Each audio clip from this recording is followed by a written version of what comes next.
গত কয়েকদিন ধরে ঢাকা ও এর পার্শ্ববর্তী এলাকায় কিছুটা বৃষ্টির দেখা মিলেছিল, তবে সেসব এলাকায় আগামী কয়েকদিন বৃষ্টিপাত কমে আসতে পারে।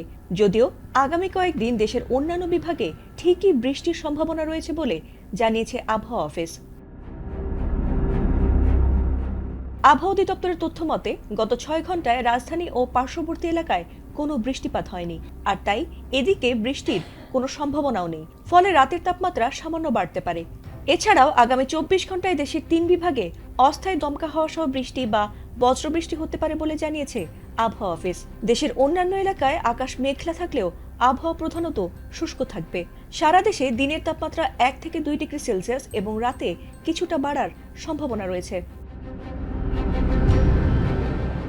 সিনোপ্টিক অবস্থা সম্পর্কে পূর্বাভাসে বলা হয়েছে, লঘুচাপের বর্ধিতাংশ পশ্চিমবঙ্গ ও তৎসংলগ্ন এলাকায় অবস্থান করছে।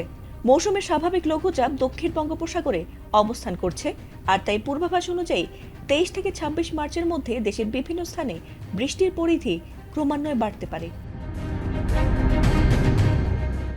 সোমবার রংপুর, ময়মনসিংহ ও সিলেট বিভাগের 2-1 জায়গায় অস্থায়ীভাবে দমকা হাওয়া ও বিদ্যুৎ চমকানো সহ বৃষ্টি বা বজ্রসহ বৃষ্টি হতে পারে। এছাড়া দেশের অন্যত্র আংশিক মেঘলা আকাশ সহ আবহাওয়া প্রধানত শুষ্ক থাকতে পারে।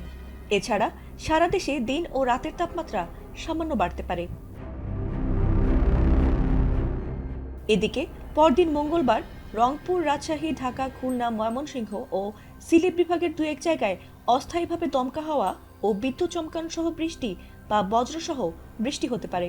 এছাড়া দেশের অন্যত্র আংশিক মেঘলা আকাশ সহ আবহাওয়া প্রধানত শুষ্ক থাকতে পারে। সারা দেশে দিন ও রাতের তাপমাত্রা সামান্য বাড়তে পারে। এছাড়া এ সময়ের শেষের দিকে বৃষ্টিপাতের প্রবণতা আরও বাড়তে পারে বলে জানিয়েছে আবহাওয়া অফিস। ফাতিমা সুলতানা, এটিএন বাংলা।